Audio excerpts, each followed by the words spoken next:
Side में जो आप स्क्रीन रिकॉर्डिंग देख रहे हैं ये मेरे ही चैनल की रिकॉर्डिंग है। मेरे चैनल पे 5000 प्लस सब्सक्राइबर्स हैं। अगर मैं आपको थोड़ा सा फ्लैशबैक में ले जाऊं तो मैंने अपने चैनल की शुरुआत नवंबर 2021 में स्टार्ट की थी। 2021 में मुझे इतना तो पता चल गया था कि यूट्यूब पर वीडियोस अपलोड करके लोग बहुत अच्छी अर्निंग कर रहे हैं और मेरे भी मन में था कि मैं भी अर्निंग करूं। लेकिन उस टाइम पे ना तो मुझे वॉच टाइम का पता था, ना मुझे मोनेटाइजेशन का पता था, ना मुझे कोई अर्निंग सिस्टम का पता था। कंसिस्टेंसी के बारे में तो बिल्कुल कुछ भी नहीं पता था। जो यूट्यूब के इंपॉर्टेंट मेट्रिक्स होते हैं पता होने के लिए वो उनमें से मुझे बिल्कुल जीरो नॉलेज थी। पता था तो सिर्फ इतना कि मुझे यूट्यूब से डॉलर्स अर्न करने हैं और इसी हाफ नॉलेज के साथ मैंने यूट्यूब पर वीडियोस बनाना स्टार्ट कर दिया। लेकिन अब क्वेश्चन था कि वीडियोस कौन से टॉपिक पे बनाऊं। मैंने चूज किया कुकिंग डिश। अब कुकिंग डिश मैंने क्यों चूज किया? रीजन बहुत ही सिंपल था। मुझे फेसलेस वीडियोस बनानी थी, कैमरा फेस करने का बिल्कुल भी कॉन्फिडेंस नहीं था और कुकिंग कॉन्सेप्ट मुझे ऐसा लग रहा था जहां पर मैं फेसलेस वीडियोस बना सकती हूँ। थोड़े से इंग्रेडिएंट्स का बताना है, थोड़ा सा म्यूजिक लगा देना है और थोड़ी सी अपनी कुकिंग कर देनी है और वीडियोस बन के तैयार हैं। कुकिंग वीडियोस को अपलोड करते हुए मुझे लगा अब तो मेरा काम बहुत सिंपल हो गया, यूट्यूब पे मेरा कंटेंट जाने लग गया है। लेकिन कुछ वीडियोस को अपलोड करने के बाद मुझे समझ लग गया भाई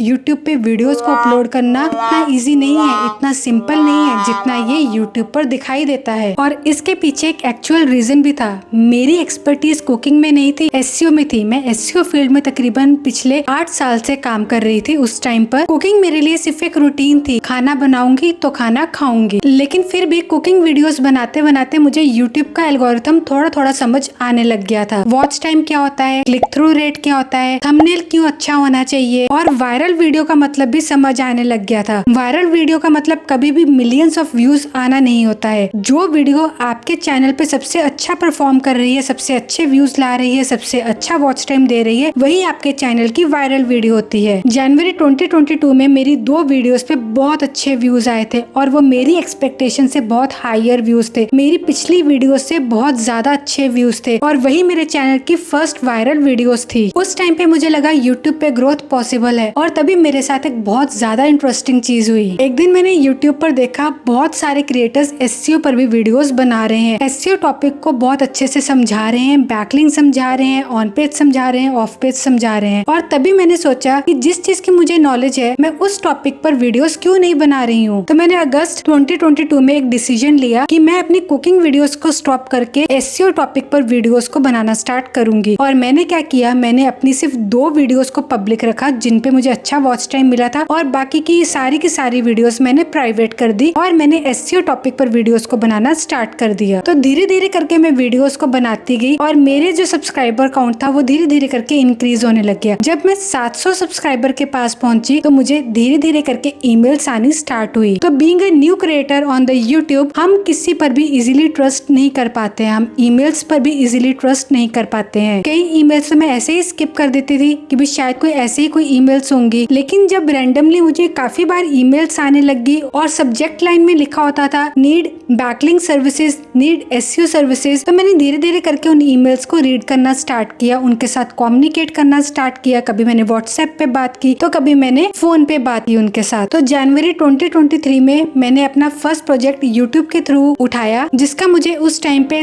10,000 मिला था और धीरे धीरे करके अर्निंग मेरी स्टार्ट हुई और आज मैं अपने इस चैनल के थ्रू बहुत अच्छा अर्न कर लेती हूँ। इजीली जो है मैं अपना 40-50 तक बना लेती हूँ। और ये सारी ग्रोथ 2023 से और आज 2026 तक मेरी बहुत ही ज्यादा एक्साइटिंग जर्नी रही है और इवन सब्सक्राइबर काउंट बढ़ने से भी ज्यादा एक्साइटिंग जर्नी मेरी ये रही है। तो फ्रेंड्स यूट्यूब सिर्फ और सिर्फ व्यूज, सब्सक्राइबर्स और वॉच टाइम तक का ही गेम नहीं है, ये आपको बहुत सारी अपॉर्चुनिटीज देता है जिसके थ्रू आप अपनी अर्निंग कर सकते हैं। तो यूट्यूब को सिर्फ और सिर्फ आप अर्निंग के पर्पज से मत देखिए, यूट्यूब पर आप अपना खुद का पर्सनल ब्रांड डेवलप करने की कोशिश कीजिए। आप अगर कुकिंग करते हैं, बेकिंग करते हैं, स्टिचिंग करते हैं, कोई भी काम करते हैं उस पर आप अपनी वीडियोस को पब्लिश करना स्टार्ट कीजिए। एक ट्राइपॉड लीजिए, मोबाइल आपके पास होता है, आजकल मोबाइल हर किसी के पास है, उनके ऊपर आप रैंडम अपनी वीडियोस बनाइए, उनको पब्लिश कीजिए। देखिए आपको जो है अपने लोकल एरिया से बहुत ज्यादा काम मिलना स्टार्ट हो जाएगा और आपको ग्लोबली भी बहुत ज्यादा काम मिलना स्टार्ट होगा। एक बार ट्राई जरूर कीजिए, लेकिन वीडियोस में आपको अपनी कंसिस्टेंसी बहुत ज्यादा बना के रखनी पड़ेगी। अगर आप कंसिस्टेंट नहीं रहेंगे तो आपकी जो ग्रोथ है यूट्यूब जो है आगे आगे रेकमेंड करे, इसके लिए आपको अपनी कंसिस्टेंसी कंसिस्टेंसी मेंटेन करके रखनी है। स्टार्टिंग में आपको कुछ भी ये नहीं सोचना है कि मेरे पास जो एक्सपेंसिव कैमरा हो, फैंसी लाइट सेटअप हो, फैंसी स्टूडियो हो। नहीं फ्रेंड्स, ऐसा कुछ भी रिक्वायरमेंट नहीं है। यूट्यूब पर आपका टैलेंट बोलता है, आपका जो दिखावा है वो नहीं बोलता है। तो आई होप आपको आज का ये वीडियो अच्छा लगा होगा, इन्फॉर्मेटिव लगा होगा। चैनल पे नहीं हो तो चैनल को डेफिनेटली सब्सक्राइब करके जाइएगा, वीडियो को लाइक करके जाइएगा। कोई भी क्वेरी हो तो कमेंट सेक्शन में कमेंट करके पूछ लीजिएगा। मिलते हैं नेक्स्ट वीडियो में। Thank you,